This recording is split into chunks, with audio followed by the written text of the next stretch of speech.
and especially for the poor Kenyans. Yes. And I remember when you were being vetted in 2016, one of the promises you made is that you would work to fast-track the free legal aid to ensure that the lowly Kenyans, the poor Kenyans, then are able to get free legal services, those who cannot afford. Yes. So to those Kenyans who heard you then make the promise, what do you tell them now on completion of your term?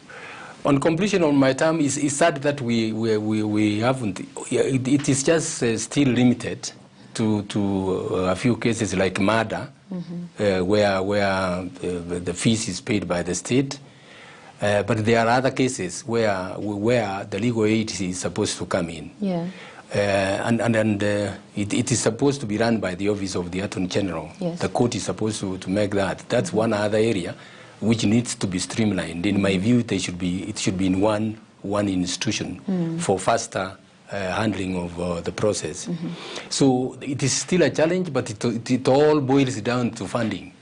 It all boils down to funding, and it is something that funding is something that Kenyans need to think very seriously if they want to have a good judicial service. Yeah, and we'll talk more about that because it's something you have definitely been vocal about. Yes. You have come out time and again and told Kenyans that at the end of the day, if this doesn't happen, and Kenyans have seen for themselves, we cover these stories in the media, and people are able to see how the developments are playing out. Yes. But perhaps another thing you talked about then was you made promises to fight cartels after you took oath of office, corruption cartels in the judiciary. You talked about a world-class justice institution, development of jurisprudence, and of course what I've mentioned there on the expedition of free aid legal services. Talk to us about the cartels. Do you think, how did you manage to deal with that? Or is it something you went in there and discovered, hey, this is a whole different ball game? You know, you can't. Cartels are not people who are standing somewhere. You will want to see them immediately. Yeah. These are people. They're invisible. You only come to run and say find when things are not going right. When you try to inquire, you find that there are strings being pulled from here and there. Then you know about that. But the challenges that we have had in that were mainly on like revenue collection. You find court clerks stealing a lot of revenue, court revenue.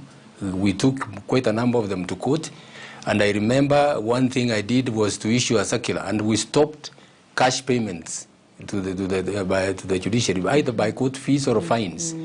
What we had was you are here in these premises and you are told, look, the M-Pesa system is down.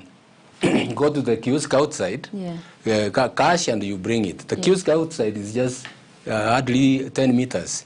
It is working, but this one is not working. Then you know the kind of challenges. Yeah. So we have dealt with some of those, and I think we have done fairly well. What about the high stakes? The cartels are now what they'd call the heavyweights, the ones that move bigger issues and money. Maybe you could clarify that a bit.